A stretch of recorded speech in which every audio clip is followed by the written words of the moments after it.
Good afternoon. We're here with Bryan, Commissioner of the Superior International Junior Hockey League. How are you today, Bryan? Good, Jay. Good. Thanks for having me. The first question, with the Dudley Hewitt being here held in Fort Francis, and what is its most exciting aspect for the SIJHL having it in your league? Well, I think the fact that just the Lakers organization and the committee led by Larry Patrick have done such a fantastic job at this event. Myself being first-year commissioner in the league and going into my first Dudley and having to chair the event because we are the host league as it's administered by Canadian Junior Hockey, the Canadian Junior Hockey League. It's just been a fantastic event. I think everybody knows that the host team, if they're successful on the ice, it helps make the event successful off the ice in terms of attendance. And heading into the weekend now, we have Fort Francis in a semifinal game against Toronto. So it's nice to see that the fans have been fantastic. We've had big crowds, especially the night games, obviously when Fort Francis plays, and really good crowds for the matinee games as well.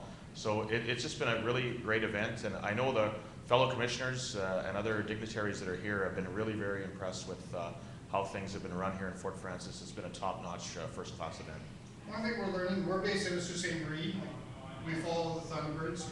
But what we hear is it's not against the OJHL, but a lot of Northern Ontario hockey, SIJHL, Northern Ontario Junior Hockey League, gets a lot of, not good enough, not compared to Southern Ontario. Reading a lot of social media the last couple of days and listening to a lot of kids here. How does kids going to D3 or D1 help the SIJHL? Well, absolutely. I mean, the more commitments you get, it opens a lot of eyes, obviously, in terms of players and parents looking at where they're going to have their kids play. It's a real competitive league. We had our showcase event in Hoyt Lakes, Minnesota at the end of January, and several scouts were there, and they were very impressed with the pace of the play, the physicality, the compete level, and the fact that our showcase is in mid-season, the points count in the standings, and I think just the fact that the league continues to grow and get better on the ice, and for years I was just an observer of the league, and now in this role as commissioner, I can just see that every year that the league keeps improving. We get better quality players, we've got great coaches, and organizations that are very strong and well run. Remoteness obviously is a factor in our league, as it is partly in the Northern Ontario League as well. And we're really hoping to add a few more franchises here in the next couple of years, and that's just going to add more players to the mix and put us even bigger on the map in Canadian junior hockey across the country.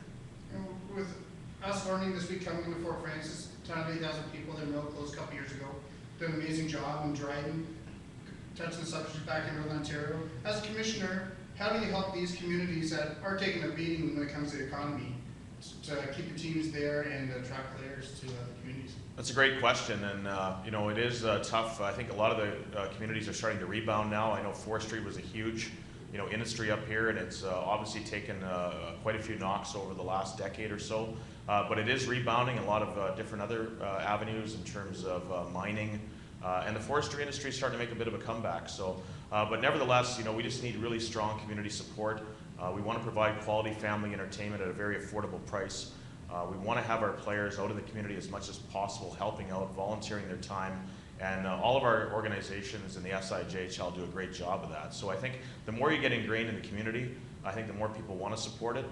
We want to have it as a good night out instead of having to stay home and watch hockey on television, come out to a live event. And it gives the kids in the community too something to aspire to, that one day they may be a Fort Francis Laker or a Dryden Ice Dog. And I think that's just it just goes a lot to show that at our level, the kids can have a lot of influence within the community, even though they're very young men and still maturing.